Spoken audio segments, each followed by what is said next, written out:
Hello everyone, welcome back to the channel the economics hub.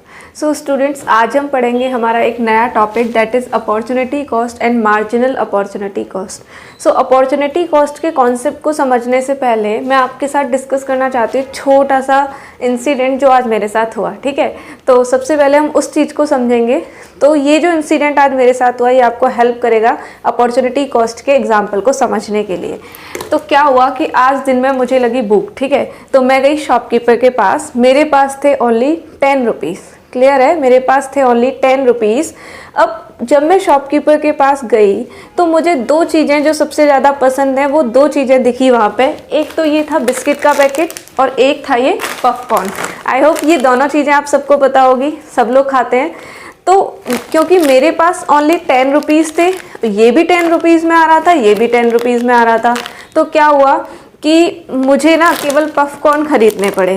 Clear है, तो अब क्या हुआ, जब मेरे को केवल पॉपकॉर्न लेने पड़े तो मेरे को क्या सेक्रीफाइस करना पड़ा, मेरे को ये बिस्किट का पैकेट सेक्रीफाइस करना पड़ा।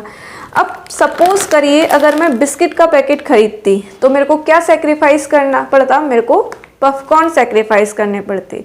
तो यही जो सेक्रीफाइस का जो गेम है ना, कि यानी हमारे पास नोट है एक 10 रुपीज़ है, अगर बिस्किट लेते हैं तो क्या सेक्रीफाइस करना पड़ेगा, पॉपकॉर्न, और अगर पॉपकॉर्न लेते हैं तो क्या सेक्रीफाइस करना पड़ेगा, बिस्किट। तो यही जो सेक्रीफाइस का खेल है इसी को हम क्या समझते हैं, अपॉर्चुनिटी कॉस्ट समझते हैं। ठीक है, यानी मैंने आपको इनिशियली जब इकोनॉमिक्स का इंट्रोडक्शन समझाया था तब मैंने आपको बताया था कि हमारे सामने एक सबसे बड़ी प्रॉब्लम क्या है कि हमारे जो रिसोर्सेज हैं वो क्या है, लिमिटेड हैं, लेकिन हमारी जो नीड्स हैं एंड उन रिसोर्सेज के को यूज़ करने का जो तरीके हैं वो क्या है, अनलिमिटेड हैं। यानी हमारे पास कई सारे ऑप्शंस होते हैं, एक ही रिसोर्स को हम कई सारी जगह यूज़ कर सकते हैं, उनसे कई सारे काम कर सकते हैं।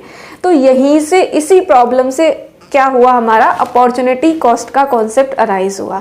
ठीक है, यानी मैंने जस्ट अभी आपको क्या समझाया कि आपके पास रिसोर्स है फिक्स, यानी आपके पास ओनली है 10 रुपीज़, और आप क्या कर पा रहे हो, उन 10 रुपीज़ से या तो आप परचेज कर सकते हो बिस्किट या आप कर सकते हो पॉपकॉर्न। यानी केवल जब आप एक चीज़ परचेज करोगे तो दूसरी चीज़ आपको क्या करनी पड़ेगी, सेक्रीफाइस करनी पड़ेगी।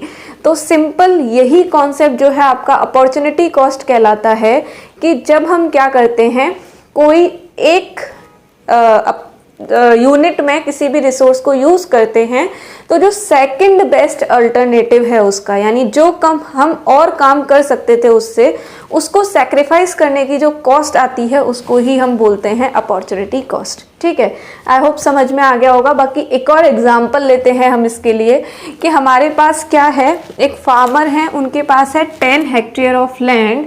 अब वो क्या कर सकते हैं, इस लैंड को या तो वीट के प्रोडक्शन के लिए यूज़ कर सकते हैं, उनके पास है 4 ऑप्शंस, यानी या तो वो वीट का प्रोडक्शन कर सकते हैं या राइस का कर सकते हैं या मेज़ का या शुगर केन का। क्लियर है, अगर वो वीट का प्रोडक्शन करते हैं तो वीट से उनको रिसीव होते हैं 10,000 रुपीज़, अगर राइस का करते हैं तो 8,000 रुपीज़, एंड अगर मेज़ का प्रोडक्शन करते हैं तो 7,000 रुपीज़, और अगर शुगर केन का प्रोडक्शन करते हैं तो 12,000 रुपीज़। यानी यहाँ पे हमने उनकी मनी वैल्यू भी दे रखी है और ऑप्शंस भी दे रखे हैं। अब सपोज करिए आप अगर फार्मर की जगह पर होते तो आप क्या प्रोडक्शन करना पसंद करते, क्या आप मेज़ प्रोड्यूस करते? ऑब्वियसली नॉट, क्योंकि मेज़ में सबसे कम हमको रिटर्न मिल रहा है। हम क्या प्रोड्यूस करने की कोशिश करते, हम प्रोड्यूस करते शुगर केन। शुगर केन क्यों करते, क्योंकि ये क्या है, बेस्ट ऑल्टरनेटिव है, ये हमको सबसे ज़्यादा रिटर्न देगा। क्लियर है, लेकिन इस शुगर केन के बाद सेकंड बेस्ट ऑल्टरनेटिव कौन सा होगा, अगर हम इन चारों में से देखें, यानी तीनों में से देखें, तो सेकंड बेस्ट ऑल्टरनेटिव होगा आपका वीट। यानी अगर शुगर केन प्रोड्यूस नहीं कर रहा है एक फार्मर तो वो और क्या प्रोड्यूस कर सकता है, वीट। क्लियर है, तो सिंपल आप तो क्या करोगे, क्योंकि आप समझदार हो, ठीक है, तो आप तो शुगर केन प्रोड्यूस करोगे। तो शुगर केन का प्रोडक्शन करने के लिए अगेन आपने किसका सेक्रीफाइस किया, आपका सेकंड बेस्ट ऑल्टरनेटिव क्या था, दैट वाज वीट। तो यही आपकी क्या कहलाएगी, अपॉर्चुनिटी कॉस्ट कहलाएगी। क्लियर है, आई होप ये जो आपका एग्जाम्पल है समझ में आया होगा आपको, ठीक है। तो यही चीज़ होती है कि हमारे पास क्या है, रिसोर्सेज लिमिटेड हैं, उन लिमिटेड रिसोर्सेज के भी वेरियस यूजेस हैं, ऑलरेडी हम पढ़ चुके हैं। तो एक रिसोर्स को जब हम अपने बेस्ट ऑल्टरनेटिव पे यूज़ करते हैं तो जो नेक्स्ट बेस्ट ऑल्टरनेटिव है उसी की कॉस्ट को हम जानते हैं अपॉर्चुनिटी कॉस्ट के थ्रू। सो सबसे पहले अगर मीनिंग देखें इसका, तो अगर देखो अपॉर्चुनिटी कॉस्ट, इसी को सबसे पहले हम समझें तो अपॉर्चुनिटी का मतलब क्या होता है कि आपको किसी रिसोर्स से रिटर्न लेने की क्या क्या अपॉर्चुनिटीज़ मिल रही हैं। लाइक हमको यहाँ पे 4 अपॉर्चुनिटीज़ मिल रही थी कि हम 10 हेक्टेयर ऑफ लैंड को इन 4 जगहों पे यूज़ कर सकते हैं। तो अब हमने क्या किया, एक अपॉर्चुनिटी को अवेल करने के लिए हमने सेकंड बेस्ट जो अल्टरनेटिव था, ये सेकंड बेस्ट जो अपॉर्चुनिटी थी उसको सेक्रीफाइस किया। तो यहीं से हमको क्या समझ में आ रहा है, अपॉर्चुनिटी कॉस्ट मतलब बेस्ट अपॉर्चुनिटीज़ को जब हम लूज करते हैं कुछ पाने के लिए तो वो हमारा क्या कहलाता है, अपॉर्चुनिटी कॉस्ट कहलाता है। क्लियर है। अब अपॉर्चुनिटी कॉस्ट में देखते हैं, opportunity cost refers to value of a factor in its next best और second best alternative use. It means कि अपॉर्चुनिटी कॉस्ट क्या है, उस फैक्टर की वैल्यू है जो आप यूज कर सकते थे, जो आपका नेक्स्ट बेस्ट ऑल्टरनेटिव था, उस फैक्टर की जो वैल्यू होती है उसी को हम बोलते हैं अपॉर्चुनिटी कॉस्ट।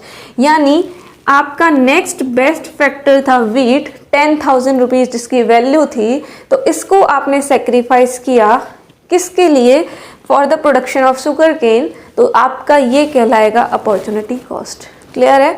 अब हम बात करते हैं एक और मीनिंग के बारे में, या फिर आप और क्या बोल सकते हो अपॉर्चुनिटी कॉस्ट को, आप अपॉर्चुनिटी कॉस्ट को बोल सकते हो value of next best alternative.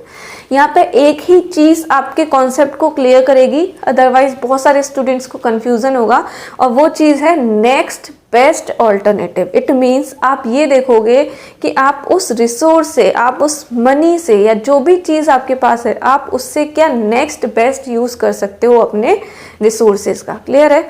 उसके बाद हम बात करेंगे एक और मीनिंग का। So potential benefits that an individual और producers missed out on when choosing one alternative over another.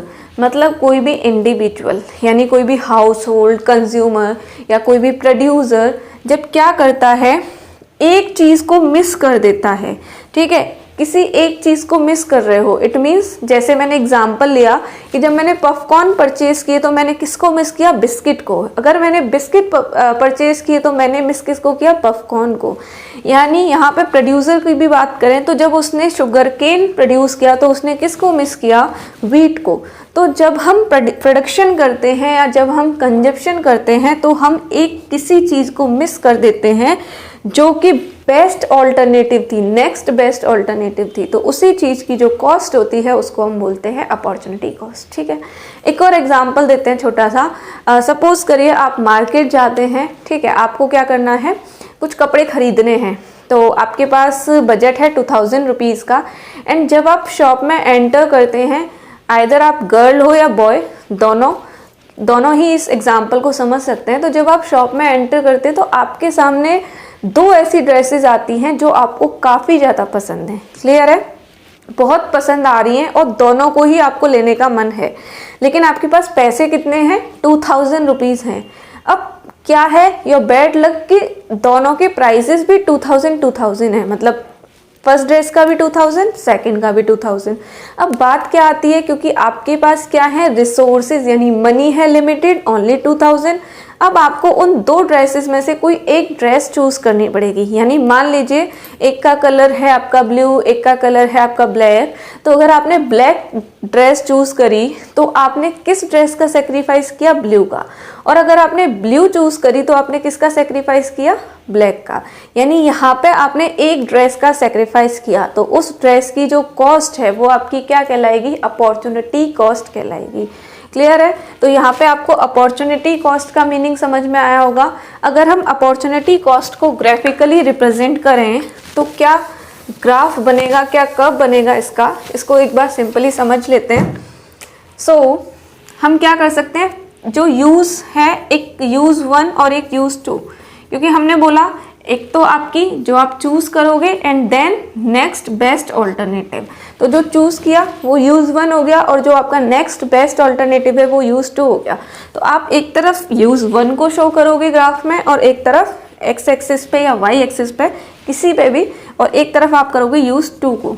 ठीक है, तो अगर मान लीजिए यूज 1 आपका है व्हीट एंड यूज 2 है आपका शुगर केन, तो हमने क्या बोला कि अगर आप व्हीट का प्रोडक्शन करते हो तो उसकी वैल्यू है 10,000 रुपीज़, और अगर आप शुगर केन का प्रोडक्शन करते हो तो उसकी वैल्यू है 12,000 रुपीज़। क्लियर है? तो अगर आप 10,000 का प्रोडक्शन करना चाहते हो तो आपको 12,000 सेक्रीफाइस करना पड़ेगा, और अगर आप 12,000 का प्रोडक्शन करना चाहते हो तो आपको 10,000 सेक्रीफाइस करना पड़ेगा। तो इस तरीके से अपॉर्चुनिटी कॉस्ट का जो कॉन्सेप्ट है क्लियर हो गया होगा, क्योंकि अभी हमारे टॉपिक में हमने 2 कॉन्सेप्ट्स की बात की हुई है, opportunity cost and marginal opportunity cost. तो अगर हमने अपॉर्चुनिटी कॉस्ट को समझ लिया तो हम अब क्या समझेंगे about the marginal opportunity cost, यानी मार्जिनल अपॉर्चुनिटी कॉस्ट क्या होती है। तो अपॉर्चुनिटी कॉस्ट की स्टोरी को ही जब हम आगे जाके समझते हैं तो वहाँ पे एक नया कैरेक्टर जो है वो जन्म लेता है, that is marginal opportunity cost. तो अभी हम डिस्कस करेंगे about the marginal opportunity cost. तो अभी हमने बात करी थी मार्जिनल कॉस्ट की। सो मार्जिनल अपॉर्चुनिटी कॉस्ट क्या है, देखो सबसे पहले हम इसको एक एग्जांपल से समझेंगे कि हमने अभी क्या बात करी थी कि हमारे जो रिसोर्सेज हैं वो क्या हैं, लिमिटेड हैं। ठीक है, अब एक एग्जांपल लेते हैं कि हमारे पास लिमिटेड रिसोर्स हैं। फॉर एग्जांपल एक फार्मर है, उसके पास लिमिटेड लैंड है और वो प्रोडक्शन करता है गुड वाई का। ठीक है, सबसे पहले वो प्रोडक्शन करता है गुड वाई का, या फिर आप इस वाई की जगह पे यहाँ पे इसको वीट भी लिख सकते हो और यहाँ पे इसको राइस भी लिख सकते हो। तो जब वो वीट का प्रोडक्शन करता है तो वो 10,000 यूनिट्स प्रोड्यूस कर पा रहा है। इस केस में वो ओवरऑल अपने लैंड पे किसका प्रोडक्शन कर रहा है, वीट का प्रोडक्शन कर रहा है। इस केस में वो एक्स कमोडिटी, दूसरी कमोडिटी यानी राइस का प्रोडक्शन बिल्कुल नहीं कर रहा है। लेकिन अभी उसको क्या लगता है कि मेरे को सेकंड जो मेरा बेस्ट ऑल्टरनेटिव है, जिसके बारे में हमने पढ़ा था अपॉर्चुनिटी कॉस्ट में, तो मैं सेकंड बेस्ट ऑल्टरनेटिव को भी क्या करना चाहता हूँ, यूज करना चाहता हूँ, दोनों का प्रोडक्शन करना चाहता हूँ ताकि मेरा प्रॉफिट क्या हो सके, इंक्रीज हो सके। तो अभी फार्मर ने क्या किया कि वीट के प्रोडक्शन के साथ साथ उसने राइस का प्रोडक्शन भी करने का सोचा। अभी हमने आपको क्या बताया था कि रिसोर्सेज यानी लैंड क्या रहेगा, लिमिटेड रहेगा।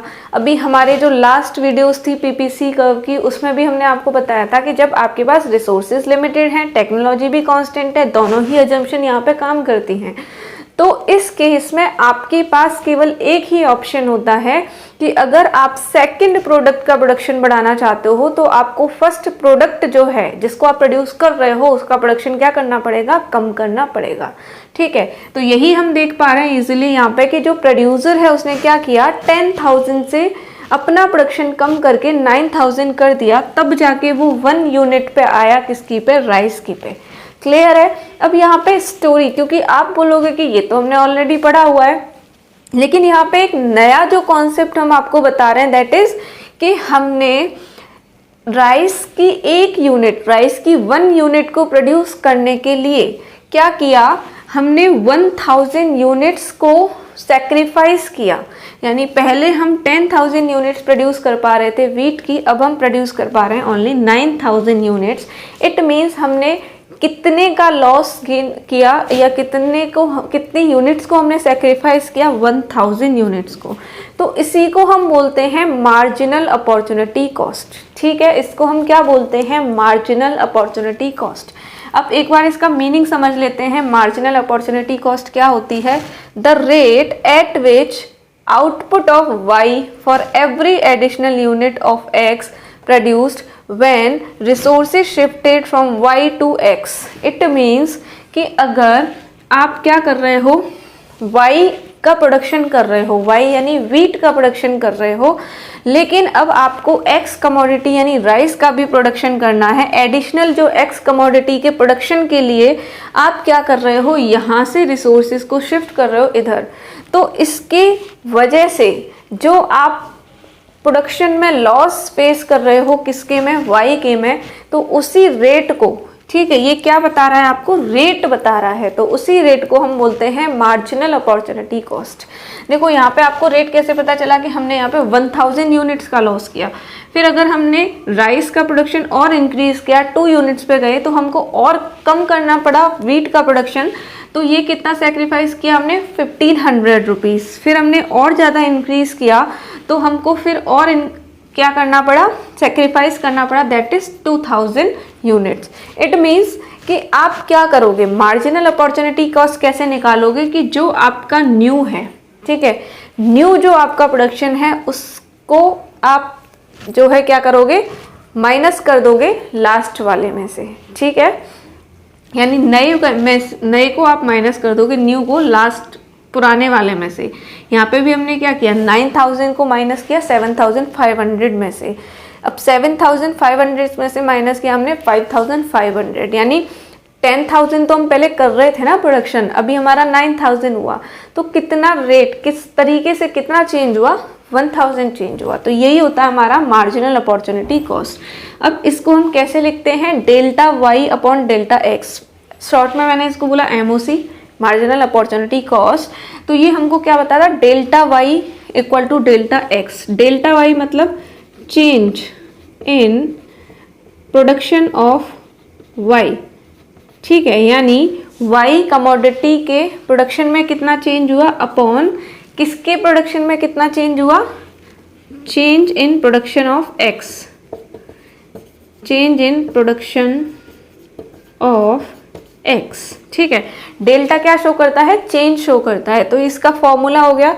अब इसके आगे हम अगर बात करें तो हम मार्जिनल अपॉर्चुनिटी कॉस्ट के बारे में क्या कह सकते हैं कि marginal opportunity cost tends to rise. It means marginal opportunity cost जो होती है ना वो राइज होती है, इंक्रीज होती है जैसे जैसे आप प्रोडक्शन बढ़ाते हो एक कमोडिटी का, ठीक है। क्यों, क्योंकि हम यहाँ से शिफ्ट कर रहे हैं रिसोर्सेज को राइस की तरफ, तो जैसे जैसे आप शिफ्ट ज़्यादा करोगे, जैसे जैसे आप शिफ्ट को बढ़ाओगे वैसे ही आपकी मार्जिनल अपॉर्चुनिटी कॉस्ट भी क्या होती जाएगी, इंक्रीज होती जाएगी। इसलिए हम बोलते हैं कि हमारी जो मार्जिनल अपॉर्चुनिटी कॉस्ट होती है वो राइज होती है, इंक्रीज होती है, ठीक है। अगर हम इसको ग्राफ पे शो करेंगे तो कैसे करेंगे, देखो यही बनेगा जो हमारा PPC वाला कर्व था। अगर मान लीजिए ये आपका Y कमोडिटी है और ये X कमोडिटी है, तो आप इनिशियली क्या कर रहे हो, Y कमोडिटीज़ को इतना प्रोड्यूस कर रहे हो और X को इतना कर रहे हो, ठीक है। आप क्या चाहते हो, आप X कमोडिटीज़ का प्रोडक्शन बढ़ाना चाहते हो, यानी X का और प्रोडक्शन करना है। इट मीन्स आपको क्या करना पड़ेगा, Y कमोडिटी जो है इसका प्रोडक्शन ऑब्वियसली कम करना पड़ेगा, तभी तो आप देखो X का प्रोडक्शन बढ़ा पा रहे हो।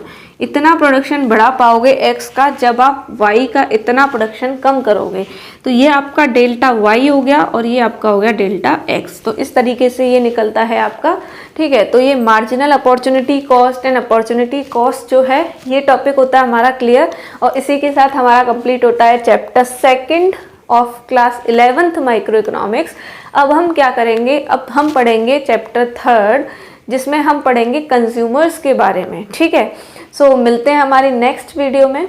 सो आई होप वीडियो पसंद आई होगी, आपका टॉपिक क्लियर हुआ होगा। सो प्लीज़ वीडियो को लाइक कीजिए, चैनल को सब्सक्राइब कीजिए और ज़्यादा से ज़्यादा स्टूडेंट्स तक शेयर कीजिए।